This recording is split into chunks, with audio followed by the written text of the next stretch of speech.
Bab ke-462. Mengapa mereka tidak mati? Mengapa Brian dan mereka semua tidak kunjung pulang? Gumam Evelyn sambil berjalan mondar-mandir di ruang tamu. Sang mama yang melihat ulah Evelyn dan mendengar ucapan putrinya tersebut terlihat menahan senyumnya. Mengapa kamu tidak telepon saja Sarah atau Naomi, Evelyn? Tanya Rosalind. Gak mau ah! Nanti Naomi bisa tambah besar kepala. Gerutu Evelyn yang ternyata masih merasa kesal dengan Naomi. Daripada kamu terus saja mondar-mandir tidak jelas seperti itu, dan malah membuat mama jadi pusing melihatnya, mendingan kamu telepon mereka. Kalau ternyata mereka masih ingin berlama-lama di mall, kamu kan bisa menyusul mereka, sayang? Ujar sang mama. Evelyn tampak terdiam sejenak setelah dia mendengar ucapan sang mama tersebut. Dia tampak sedang mempertimbangkan ucapan sang mama. Tuh, akhirnya mereka pulang. Ujar Rosalind saat dia mendengar suara deru mesin mobil yang sedang melaju pelan memasuki halaman mansion. Begitu mendengar ucapan sang mama, tanpa sadar Evelyn langsung saja berlari keluar mansion. Rasa kesalnya langsung hilang berganti rasa senang karena kedatangan besti-bestinya tersebut. Naomi! Evelyn! Dua orang gadis cantik yang hobi ceplas-ceplos langsung terdengar saling memanggil nama masing-masing begitu mereka bertemu. Mengapa kamu tidak menunggu aku? Aku kan juga ingin ikut menghabiskan uang Brian. Protes Evelyn sambil menciumi pipi Naomi dengan gemas. Meski usia perkenalan mereka berdua baru seumur jagung, tetapi keakraban antara Celine dan Naomi tidak kalah dengan mereka yang sudah menjadi sahabat selama bertahun-tahun. Salah sendiri. Siapa suruh kamu begitu lama tinggal dan main di rumah Yasmin? Pasti kamu merasa betah tinggal di sana ya, apalagi ditemani oleh Stephen. Sahut Naomi tanpa merasa bersalah sama sekali. Aku itu, di rumah Yasmin untuk mengejar cita-cita menjadi tabib komersil agar bisa punya banyak uang. Bukan karena mau pacaran dengan Stephen. Tukas Evelyn dengan muka cemberut. Asyik, ternyata sudah ada yang mulai berani mengaku jika Stephen adalah pacarnya. Celetuk Sarah yang sedang berdiri di belakang Naomi yang masih saja berpelukan dengan Evelyn. Sementara Nora terlihat cuma tersenyum saja saat mendengar ucapan mereka itu. Kak sering ngomong apaan sih? Protes Evelyn dengan wajah sudah berubah merah. Aku cuma sedang menyampaikan fakta yang aku lihat saat ini. Tukas Sarah. Apa kalian berdua akan terus ribut sambil berpelukan seperti itu? Tanya Nora sengaja mengolok-olok Evelyn dan Naomi. Akhirnya mereka berempat segera bergegas untuk memasuki mansion, di mana sejak tadi Bibi Rosalind sudah menunggu di ruang tamu. Nah, kebetulan kalian berempat sudah berkumpul.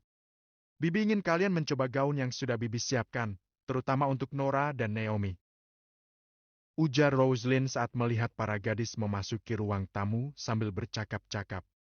Rosalind segera mengeluarkan dua buah gaun yang masih terbungkus rapi dari dalam paper bag. Gaun-gaun ini adalah pesanan khusus yang dirancang oleh seorang desainer kenamaan ibu kota. Ukuran kedua gaun ini juga sudah disesuaikan dengan ukuran tubuh Naomi dan Nora. Mata Nora sampai tidak berkedip saat melihat gaun tersebut. Sebagai anak seorang pengusaha kaya, dia tentu saja tahu jika gaun itu adalah gaun mewah yang pasti harganya selangit. Gaun yang ini, untuk kamu, Nora.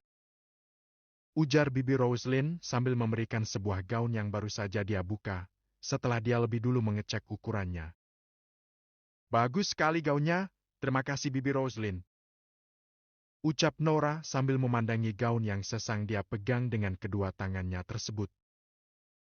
Ini untuk kamu, Naomi. Ucap Bibi Rosalind sambil memberikan gaun satunya kepada Naomi.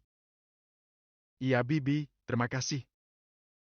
Sahut Naomi sambil menerima gaun dari tangan Bibi Rosalind. Evelyn, gaun milik kamu sudah Mama taruh di kamar kamu.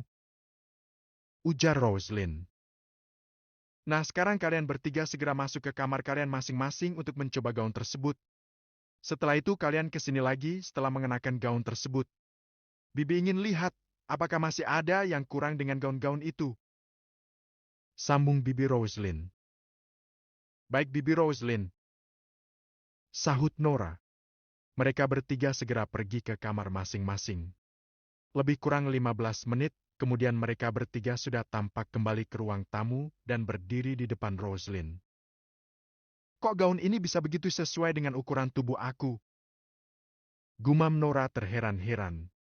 Selain merasa heran karena gaun itu ternyata sangat pas di tubuhnya, Nora juga heran karena warna dan model gaun mereka bertiga sama persis. Seperti mau jadi pengiring pengantin saja. Batin Nora tanpa sadar. Bagus sekali. Kalian bertiga tampak sangat cantik saat mengenakan gaun ini. Ukurannya juga sangat sesuai dengan bentuk tubuh kalian bertiga. Ujar Bibi Roslyn sambil memandangi ketiga orang gadis itu secara bergantian.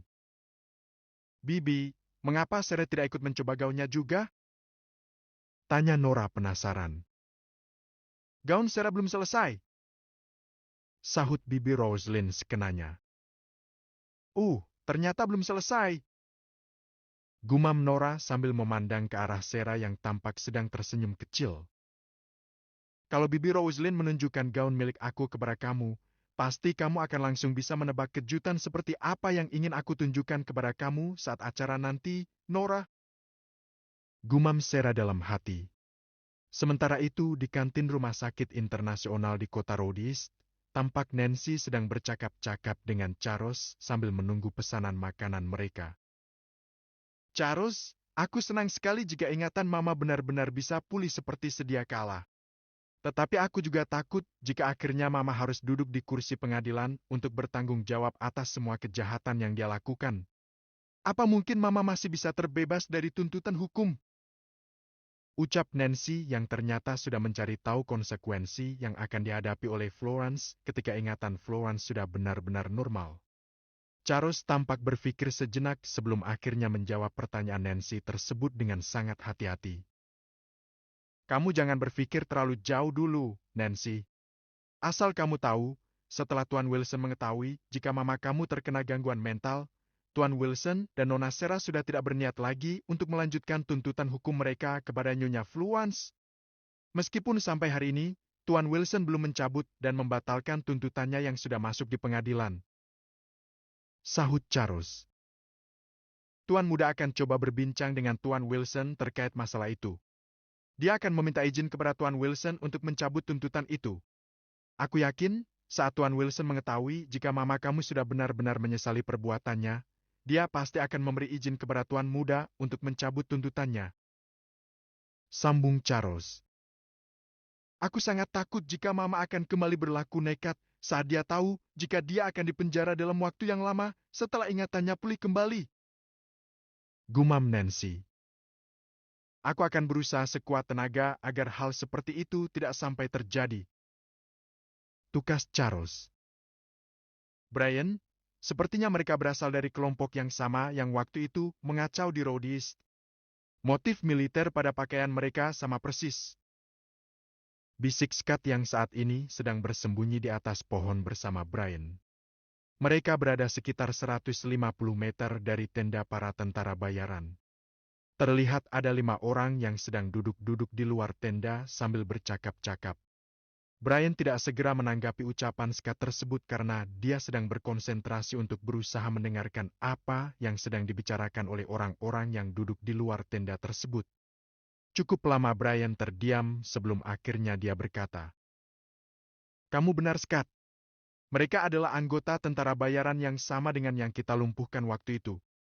Dan kedatangan mereka di sini memang ada hubungannya dengan acara di kastil." Ujar Brian.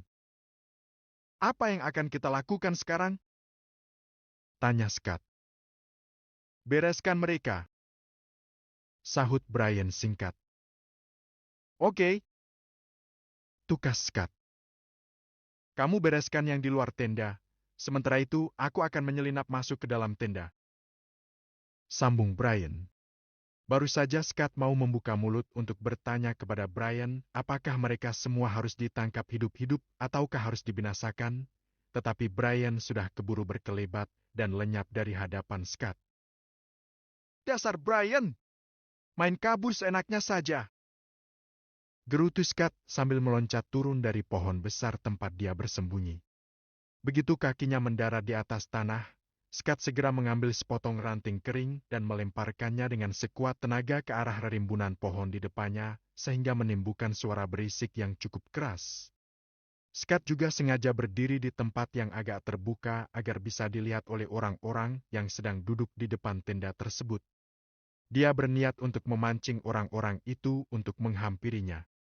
Dan usaha Scott tersebut langsung berhasil saat salah seorang anggota tentara bayaran itu melihat ke arah dia setelah mendengar suara berisik akibat ranting yang dilemparkan oleh Scott barusan. "Hei, siapa di sana?" teriak orang tersebut. Begitu mendengar teriakan, Scott langsung menyelinap dan kembali bersembunyi di balik pohon. "Ada apa?" tanya temannya yang tampak terkejut akibat mendengar teriakan orang tersebut. "Ada orang di sana," tukas orang itu sambil menunjuk ke arah tempat Scott berdiri. "Kamu menyigau ya? Lihat, tidak ada seorang pun di sana," sahut temannya dengan kesal. "Tadi benar-benar ada orang sedang berdiri di sana. Aku yakin sekali." Tukas orang yang tadi melihat Scott tetap berkeras dengan ucapannya. "Sudah, tidak perlu ribut seperti itu. Aku juga melihat ada orang di sana meski cuma sekilas. Kalian berdua segera periksa ke sana, cepat!" Seru seorang anggota tentara bayaran yang rambutnya dicat dengan warna coklat, yang sepertinya memiliki kedudukan paling tinggi di antara kelima orang yang sedang duduk di luar tenda tersebut. "Siap!" sahut orang yang tadi sempat melihat sosok Scott. Kedua orang itu bergegas bangkit dan langsung berjalan cepat sambil menodongkan senapan mesinnya menuju ke arah lokasi di mana Scott tadi terlihat. Menjelang tiba di lokasi, kedua orang tersebut tiba-tiba saja langsung memisahkan diri. Satu orang berjalan ke arah sebelah kanan Scott, sedangkan satu orang lagi tampak berbelok ke arah sebelah kiri Scott. Sepertinya mereka sedang berencana untuk menyergap Scott dari sisi kanan dan kiri. Scott yang saat ini sudah kembali berada di atas pohon tampak tersenyum saat menyaksikan kedua orang anggota tentara bayaran tersebut berjalan dengan mengendap-endap ke arah lokasi dia berdiri barusan. Sepertinya kamu harus segera meminta tolong Dr. John Rick untuk memeriksa mata kamu," ujar anggota tentara bayaran yang tadi memang tidak melihat Scott sambil menggerutu. Dr. John Rick yang disebut oleh orang itu bukan lain adalah pimpinan tertinggi mereka. John Rick adalah seorang ahli bahan-bahan kimia yang memiliki otak jenius dan memiliki ambisi besar. Selain itu, dia juga seorang dokter yang hebat. Sayangnya dia memiliki attitude yang sangat buruk. "Jangan sembarangan bicara kamu. Aku benar-benar melihat orang itu tadi. Bukankah asisten komandan tadi juga sudah bilang jika dia juga melihat orang tersebut?" Bantah orang yang melihat Scott, merasa tidak terima. "What?"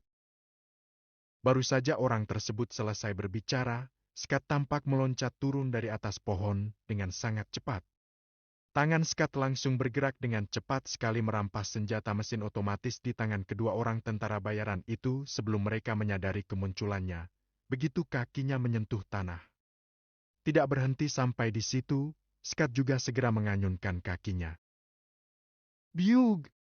Biug! Argi!"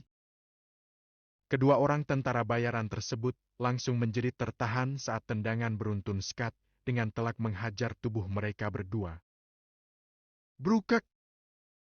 Tubuh kedua orang itu tampak terlempar dan membentur batang pohon hingga pohon tersebut bergoyang, saking kerasnya tendangan yang dilontarkan oleh Scott barusan.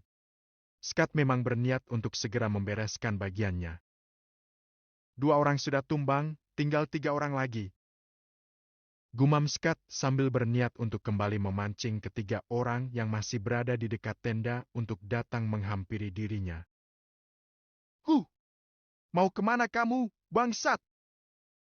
seru salah seorang tentara bayaran yang tiba-tiba saja sudah berdiri di dekat pohon yang kena tabrak tubuhnya tadi.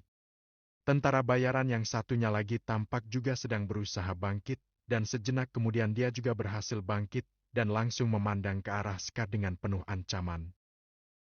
"Ah, apa yang terjadi? Mengapa mereka masih belum mati?" Gumam Scott dalam hati.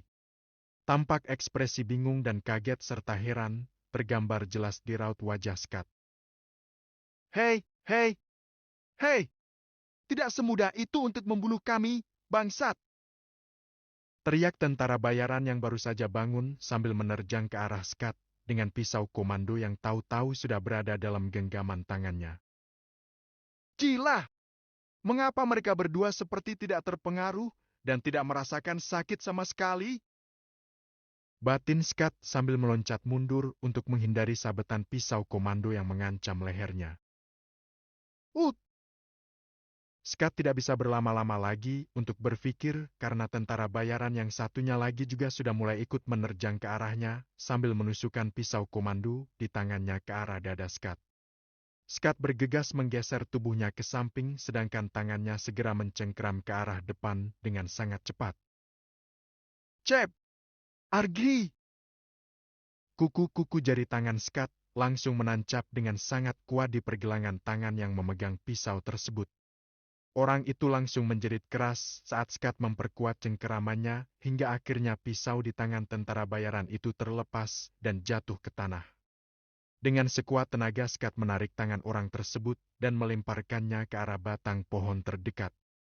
Mata Scott langsung terbelalak saat dia melihat tubuh orang itu tiba-tiba saja bisa berputar dan berbalik sehingga tubuhnya tidak jadi membentur pohon tetapi kakinya yang mendarat dengan tepat di batang pohon dan langsung menjejak kuat batang pohon tersebut.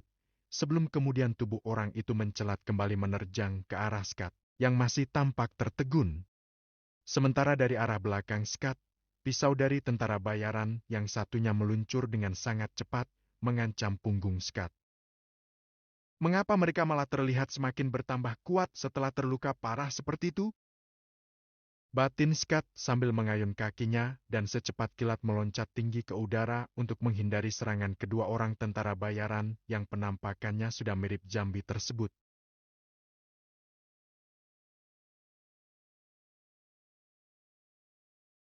Bab ke-463, habisi mereka berdua.